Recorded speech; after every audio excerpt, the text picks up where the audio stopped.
Hello दोस्तों, good morning, नमस्ते। स्वागत है आप सभी का आपके अपने यूट्यूब चैनल पे। और दोस्तों, हमेशा की तरह एक बार फिर मोस्ट इंपॉर्टेंट क्वेश्चंस की सीरीज लेके हम आपके लिए आ गए हैं और उन सभी क्वेश्चंस को हमने इस वीडियो में शामिल किया है जो कि पहले किसी ना किसी कॉम्पिटिटिव एग्जाम्स में पूछे जा चुके हैं और आगे आने वाली सभी प्रतियोगी परीक्षाओं में इसके पूछे जाने की पूरी संभावना है।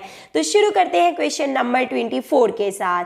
किसी व्यक्ति की उचित निर्णय लेने और आलोचनात्मक दृष्टि से विचार करने की क्षमता किस प्रकार की समझदारी कहलाती है? जी हाँ दोस्तों, किस तरह की समझदारी में इसको इंक्लूड किया जाता है? तो बताइए क्या है correct answer? Option number A, यानी कि बौद्धिक समझदारी के रूप में इसे जाना जाता है। जी हाँ दोस्तों, बौद्धिक समझदारी के रूप में इसे जाना जाता है। ओके, मूव करते हैं हम नेक्स्ट क्वेश्चन की ओर कि पिकनिक शरीर का एक प्रकार, यानी कि पिकनिक प्रकार की पर्सनालिटी जो होती है, तो इस तरह का जो बॉडी टाइप है क्लासिफिकेशन वो किसने दिया था, किसने बताया था? Option number B is correct here. Kretschmer ने जो बॉडी टाइप है उनको व्यक्तियों के स्वभाव और भौतिक बनावट के आधार पर जो है डिवाइड किया था, यानी कि क्लासिफाई किया था। और जो पिकनिक टाइप के जो व्यक्तित्व थे उनके बारे में बताया था क्रेस्मर ने कि वो ऐसे व्यक्ति जो होते हैं वो बहिर्मुखी होते हैं, यानी कि एक्सट्रोवर्ट होते हैं और कद में छोटे और गोल मटोल जो है शरीर की आकृति वाले होते हैं। तो पिकनिक टाइप का जो क्लासिफिकेशन है वो क्रेस्मर के द्वारा दिया गया था। नेक्स्ट, ऐसा कार्य जिसमें शरीर कार्य करने के लिए आवश्यक ऑक्सीजन की मात्रा से कम मात्रा में ऑक्सीजन की आपूर्ति कर सकता है, तो उसे किस रूप में जाना जाता है? यानी इसमें पूछा जा रहा है कि उस प्रकार की एक्टिविटीज या एक्सरसाइज या इवेंट्स को हम क्या कहेंगे जिनमें हमें कार्य करने के लिए कम ऑक्सीजन मिलती है, यानी जितनी ऑक्सीजन चाहिए उससे कम ऑक्सीजन प्राप्त होती है, तो इन्हें कहा जाता है अवायवीय कार्य, यानी कि एनएरोबिक एक्टिविटीज, यानी कि जितनी मात्रा में ऑक्सीजन चाहिए उससे कम मात्रा में ऑक्सीजन मिल पाती है, जिसे हम कहते हैं एनएरोबिक एक्टिविटीज या अवायवीय कार्य। जैसे कि स्प्रिंट रेसेस, जो कि बहुत जल्दी ही हमें फिनिश करना होता है और हमें बहुत ही कम टाइम में फिनिश करना होता है और जो ऑक्सीजन होती है वो कम मिल पाती है। और दूसरी तरफ होते हैं वायवीय कार्य, जिसमें काफी देर तक जो है ऑक्सीजन की सप्लाई बनी रहती है, लाइक मैराथन रेसेस। तो ये दोनों यहाँ पे आपको इसमें डिफरेंस समझ में आ गया होगा दोनों में। मूव करते हैं हम नेक्स्ट क्वेश्चन की ओर कि खो खो के खेल में कितने खिलाड़ी होते हैं? Option number B is correct here, यानी कि 9 जो होते हैं वो प्लेइंग प्लेयर्स होते हैं और 12 जो होते हैं वो टोटल प्लेयर्स होते हैं। तो दोस्तों, अभी कुछ वीडियोस में मैंने देखा था और कुछ हमारे साथियों ने भी ग्रुप में लिख के बताया था कि खो खो के खेल में जो है अभी जो खिलाड़ियों की संख्या है वो 15 मानी जाती है, यानी 15 कर दी गई है। तो आप हमें कमेंट बॉक्स में लिख के बताइएगा कि खो खो के खेल में कितने खिलाड़ी होते हैं, इसका करेक्ट आंसर क्या है। ओके, मूव करते हैं हम नेक्स्ट क्वेश्चन की ओर कि एक प्रशिक्षित व्यक्ति में आप क्या देख सकते हैं? तो जो एक ट्रेन्ड इंडिविजुअल होता है, एक व्यक्ति होता है या खिलाड़ी होता है, तो कौन से फीचर्स हैं जो उसमें पाए जाते हैं? तो देखिए, ऊंची नब्ज दर, धीमा स्वास्थ्य लाभ, धीमी थकावट या धीमी चाल। क्या होगा correct answer? Option number C, यानी कि धीमी थकावट। यानी कि जो इंडिविजुअल्स डेली वर्कआउट करते हैं, फिजिकल एक्टिविटीज करते हैं, ट्रेनिंग लेते हैं और ट्रेंड होते हैं, तो उनमें जो थकावट होती है वो कम हो जाती है, यानी उनका स्टेमिना बढ़ जाता है और वो काफ़ी देर तक थकान की स्थिति के बावजूद भी काम करते रह सकते हैं। उनका जो स्टेमिना है वो बढ़ जाता है और उनमें जो थकावट होती है वो धीमी थकावट देखी जाती है, यानी वो जल्दी थकते नहीं है। ओके, स्किन फोल्ड कैलिपर क्या मापता है? तो शरीर की चर्बी, यानी कि शरीर की मोटाई, शरीर की चर्बी या वसा को मापने का जो यंत्र है वो क्या है? Skin fold caliper. आप सभी को पता है दोस्तों, पेशी खिंचाव का मुख्य कारण क्या होता है? तो क्या है correct answer? Option number C, अत्यधिक प्रशिक्षण। जी हाँ दोस्तों, ओवर ट्रेनिंग के कारण भी जो है मसल पुल हो सकता है, तो दिस इज करेक्ट आंसर। मालिश क्या है? मसाज की बात यहाँ पे की जा रही है and the correct answer is option number D, यानी कि वैज्ञानिक कला और हस्त कौशल के रूप में मसाज को जाना जाता है। मसाज बहुत ही इंपॉर्टेंट टॉपिक है दोस्तों। किन किन तरीकों से मसाज की जाती है, बहुत ही कई बार एग्जाम में पूछा गया, बहुत इंपॉर्टेंट क्वेश्चन है, तो आप इसके सभी टाइप्स को रिवाइज कर लीजिएगा। अभी के भी आप अपने नोट्स में पलट के इस क्वेश्चन को जरूर देखें और इसके सभी टाइप्स को रिवाइज करें। हम स्टॉप बोर्ड कहाँ देखते हैं? तो देखिए, स्टॉप बोर्ड का संबंध जो है वो किससे है? चक्का फेंक, यानी कि शॉर्ट पुट से इसका संबंध है। ओके, शॉर्ट पुट यानी गोला फेंकना बोलते हैं इंग्लिश में, जो है शॉर्ट पुट को गोला फेंकना बोला जाता है। और जो जेवलिन है वो भाला फेंकना होता है, चक्का यानी डिस्कस थ्रो होता है, और हाई जंप यानी ऊंची कूद होता है। तो स्टॉप बोर्ड का संबंध जो है वो शॉर्ट पुट यानी गोला फेंकने से है, यानी इस इवेंट में, इस फील्ड इवेंट में हमें स्टॉप बोर्ड की आवश्यकता होती है। मानव शरीर में सबसे लंबी हड्डी कौन सी है? और सभी लोगों ने करेक्ट आंसर गेस कर लिया है, ऑप्शन नंबर 1 यानी कि फीमर। थाई बोन यानी कि जांग में पाई जाने वाली हड्डी जिसे फीमर कहते हैं, ये हमारे शरीर में पाई जाने वाली सबसे लंबी हड्डी है। और हमारे कान में जो कि पाई जाती है स्टेप्स हड्डी, उसे सबसे छोटी हड्डी के रूप में जाना जाता है। Next question is asking that कौन सा रक्त समूह यूनिवर्सल डोनर होता है, यानी ऐसा कौन सा ब्लड ग्रुप है जो सभी ब्लड ग्रुप के इंडिविजुअल्स को अपना ब्लड दे सकता है, यानी ऐसे डोनर जो ऐसे इंडिविजुअल्स होते हैं वो किसी भी ब्लड ग्रुप वाले को अपना ब्लड दे सकते हैं। तो option number C is correct here, O इन्हें यूनिवर्सल डोनर के रूप में जाना जाता है, और ए बी इन्हें यूनिवर्सल रेसिपिएंट के रूप में जाना जाता है, यानी कि ए बी ब्लड ग्रुप वाले इंडिविजुअल किसी भी ब्लड ग्रुप का जो है ब्लड ले सकते हैं।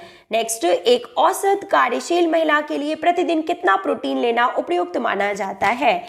Option number B is correct here, 46 gram is correct answer. निम्नलिखित में से कौन विटामिन डी का एक अच्छा स्रोत माना जाता है?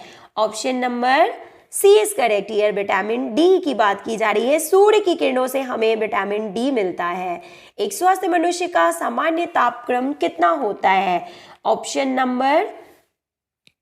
Number A is correct here, 98, but यहाँ पे जो करेक्ट आंसर होगा वो 98.6 डिग्री फ़ारेनहाइट होता है। कितना होता है? ना सिर्फ 98 डिग्री फ़ारेनहाइट बल्कि 98.6 डिग्री फ़ारेनहाइट एक स्वस्थ मनुष्य का सामान्य तापक्रम होता है। और अगर बात करें सेल्सियस में तो 37 डिग्री सेंटीग्रेड जो है ये सामान्य तापक्रम होता है। नेक्स्ट, प्रेरणा के सिद्धांतों में कौन सा सिद्धांत जीव विज्ञान संबंधी अभिमुखता रखता है? Option number C is correct here, यानी कि इस इंस्टिंक्ट प्रिंसिपल यानी कि मूल प्रवृत्ति का सिद्धांत जो है वो यहाँ पे इसका संबंध जीव विज्ञान यानी कि बायोलॉजिकल फॉर्म से है। नेक्स्ट, सीखना किस पर निर्भर करता है? तो सभी ऑप्शंस को ध्यान से पढ़िए और बताइए कि सीखने की प्रक्रिया जो होती है वो मेनली किस पर निर्भर करती है? Option number A is correct here, परिपक्वता पर निर्भर करता है। और देखिए दोस्तों, इसके अलावा जो वातावरण है हमारे चारों ओर का और जो प्रेरणा होती है और इन सभी चीज़ों का भी असर सीखने पे पड़ता है, लेकिन जो परिपक्वता है ये यहाँ पे करेक्ट आंसर है। नेक्स्ट, एनाटॉमिकल भाषा में जो है यानी कि शरीर रचना भाषा में हृदय की मांसपेशी को क्या कहते हैं? और बात की जा रही है कार्डियक मसल की, यानी कि हृदय की मसल को किस रूप में जाना जाता है? तो option number A is correct here, muscle यानी कि myo means muscle and cardium means heart, तो हार्ट मसल को मायोकार्डियम के रूप में जाना जाता है। हृदय चारों ओर से घिरा होता है, यानी कि उस लेयर को क्या कहते हैं, उस मेम्ब्रेन को क्या कहते हैं जो हृदय को चारों ओर से घेर के रखती है? Option number C is correct here, pericardium. हृदय चारों ओर से पेरिकार्डियम से घिरा होता है। नेक्स्ट, आपको मिलान करना है, यहाँ पे देखिए करेक्ट मिलान करना है। तो ऑप्शन नंबर देखिए क्या है, हम आपको बता दें सही। ऑप्शन नंबर बी यहाँ पे सही, और सही मिलान क्या होगा? देखिए विटामिन डी का संबंध जो है वो रिकेट से है, यानी कि सूखा रोग हो जाता है विटामिन डी की कमी से। दोस्तों, विटामिन ए की कमी से नाइट ब्लाइंडनेस की प्रॉब्लम हो जाती है। विटामिन B2 की कमी से क्या होता है? देखिए तो खाज खुजली होता है। और विटामिन B12 यानी कि साइनोकोबाल्मिन की बात यहाँ पे की जा रही है, एनीमिया हो सकता है, यानी ब्लड की कमी हो सकती है। तो ये यहाँ पे सही मिलान है। मूव करते हैं हम नेक्स्ट क्वेश्चन की ओर, and the next question is asking that शरीर में धमनियों का मुख्य कार्य क्या होता है? और दोस्तों बात की जा रही है आर्टरीज की। तो आर्टरीज वो ब्लड वेसल्स होती हैं जो कि प्योर ब्लड को हार्ट से यानी लेफ्ट वेंट्रिकल से बॉडी के सभी पार्ट्स तक यानी टिश्यूज और सेल्स तक ले जाने का काम करती हैं। प्योर ब्लड को यानी शुद्ध रक्त को सभी बॉडी के सभी पार्ट्स में ले जाने का काम होता है धमनियों का। तो शरीर में धमनी का क्या काम होता है, देखिए ऑप्शन नंबर सी यानी कि हृदय से रक्त को ले जाना।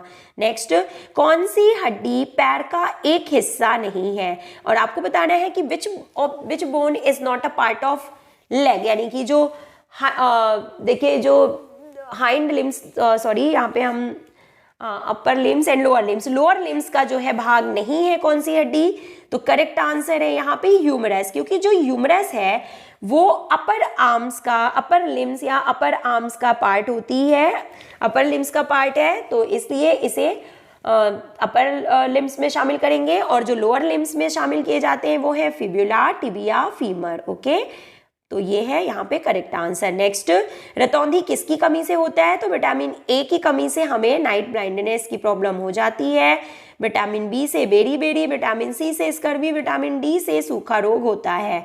नेक्स्ट, मानव में सामान्य धड़कन दर क्या है, तो एक मिनट में जो सामान्य धड़कन दर होती है वो कितनी होती है, तो 72 से 75 बार प्रति मिनट। नेक्स्ट, कर्णपटी झिल्ली कहाँ देखी जा सकती है, तो कान में इसे देखा जा सकता है, ये कान में पाई जाती है। शारीरिक शिक्षा का मुख्य उद्देश्य क्या होता है, तो दिए गए ऑप्शंस के अकॉर्डिंग क्या होगा यहाँ पे करेक्ट आंसर, देखिए शारीरिक कौशल का विकास करना। तो दोस्तों ऑप्शन पे डिपेंड करता है कि आपको क्या आंसर टिक करना है, क्योंकि वैसे तो शारीरिक शिक्षा का जो मुख्य उद्देश्य है वो व्यक्ति का सर्वांगीण विकास करना है, लेकिन ये ऑप्शन यहाँ पे नहीं है, इसलिए हम ऑप्शन नंबर सी के साथ जाएंगे, शारीरिक कौशल का विकास करना। ओके, भारत में किस वर्ष शारीरिक शिक्षा विश्वविद्यालय की स्थापना हुई थी, तो option number 1 is correct here. 1920 में H.C. बक यानी कि हैरी क्रो बक ने young mains Christian association college of physical education की स्थापना की थी, और इसीलिए इन्हें भारत में शारीरिक शिक्षा के पितामह के रूप में जाना जाता है, यानी फादर ऑफ स्पोर्ट्स एजुकेशन के रूप में जाना जाता है हैरी क्रो बक यानी H.C. बक जी को। तो ये 1920 में इन्होंने YMCA की स्थापना की थी, ये पहला कॉलेज था। नेक्स्ट, गहन अध्ययन का थॉर्नडाइक नियम किससे संबंधित है, गहन अध्ययन यानी कि लॉ ऑफ एक्सरसाइज आप कह सकते हैं गहन अध्ययन, तो option number C is correct है, प्रभाव के नियम से इसका संबंध है, यानी कि गहन अध्ययन का मतलब सीखने के नियम से यहाँ पे मतलब है कि सीखने का जो नियम है थॉर्नडाइक का वो कौन सा नियम है, तो प्रभाव का नियम जो है वो थॉर्नडाइक के सीखने के नियम में शामिल है। थॉर्नडाइक ने 3 नियम दिए थे, अभ्यास का नियम, लॉ ऑफ एक्सरसाइज, तत्परता का नियम यानी कि लॉ ऑफ रेडीनेस, और प्रभाव का नियम जो कि लॉ ऑफ डोमिनेंस के रूप में जाना जाता है। ओके दोस्तों, तो आज के लिए इतना ही, मिलते हैं हम नेक्स्ट वीडियो में नेक्स्ट मोस्ट इंपॉर्टेंट क्वेश्चंस के साथ। Till then take care, goodbye, have a nice day.